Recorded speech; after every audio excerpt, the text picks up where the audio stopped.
If our understanding of the Roman Empire came solely from movies and television, we might assume that this ancient civilization revolved entirely around gladiatorial fights, intense chariot races, and non-stop indulgence. However, the reality of Roman society and relationships was a bit more complex. While Romans did enjoy their share of pleasure and lavish gatherings, social rules and class distinctions greatly influenced their lives, especially for those of lower status or from conquered lands. In other words, intimacy in Rome was anything but straightforward. Today, we're peeling back the layers to explore what Roman relationships were really like. But before diving in, why not hit that like and subscribe button? Let us know in the comments what historical topics you're interested in for future videos. In ancient Rome, attitudes towards same-gender relationships were generally accepted, at least for men. There was little secrecy around male partnerships. Provided social norms were observed, men had to maintain a dominant role, as societal status often dictated power dynamics. Female relationships, however, were generally less accepted, reflecting the patriarchal norms that placed men in higher regard. Male citizens were free to interact with slaves and workers, as long as the interactions symbolized power rather than affection. Roman Stoics, who valued self-restraint, were also influential in shaping societal views on relationships. They believed intimacy should serve to strengthen family ties and societal stability, rather than personal pleasure, which they thought clouded judgment. Stoic ideals called for respect and equality among people, including women and slaves, challenging the social norms around freedom and agency. During the early Republic, Romans wielded their power with little restraint, often seizing territory and people alike. A notorious example occurred around 750 BCE, when they abducted women from neighboring tribes to expand their population, a grim chapter reflecting Rome's conquest mindset.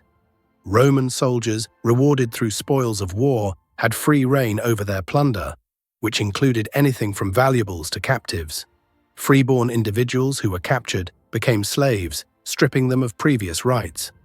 Performers in ancient Rome, such as gladiators, actors, and charioteers, occupied a low social rank, just above slaves. Yet gladiators enjoyed public fascination, as the elite and commoners sought to fulfill fantasies with them.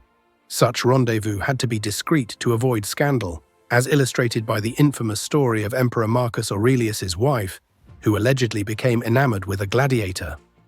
Legend has it that she was advised to embrace him in a morbid ritual to quell her interest. Rome's love for public displays extended to kissing, which became so popular that it influenced customs across the empire. Kissing was even written into Roman law and etiquette. This affection evolved into the wedding kiss that we still see today. Romans weren't overly concerned with monogamy either. Open relationships within marriage weren't unusual, particularly for men of status. Emperor Hadrian's personal life exemplifies this attitude, though his wife reportedly remained uninvolved in his romantic escapades. Vestal virgins, the dedicated guardians of Rome's spiritual well-being, played a unique role.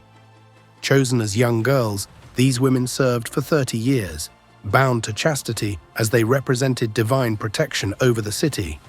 Yet some emperors, like Elagabalus, disregarded these sacred rules for personal gain, hoping for divine offspring through their unions with Vestals. In ancient Rome, power often led to extreme behavior, especially among emperors. Nero, for example, ordered a young man who resembled his late wife to be altered physically to marry him, while other figures, like Caligula, indulged in scandalous behavior. Even familial boundaries weren't always respected in upper society, though such relationships were rare. At the farthest extremes of Roman depravity, Emperor Tiberius is known for acts too troubling to recount here. Sex work was openly accepted in Roman society. Practitioners ranged from slaves to freed individuals and high-status courtesans who conducted business without stigma. Emperor Augustus formally recognized the profession, implementing a tax in 40 CE and removing moral penalties, thus integrating it into Rome's economic structure. So, was ancient Rome as indulgent as the legends suggest?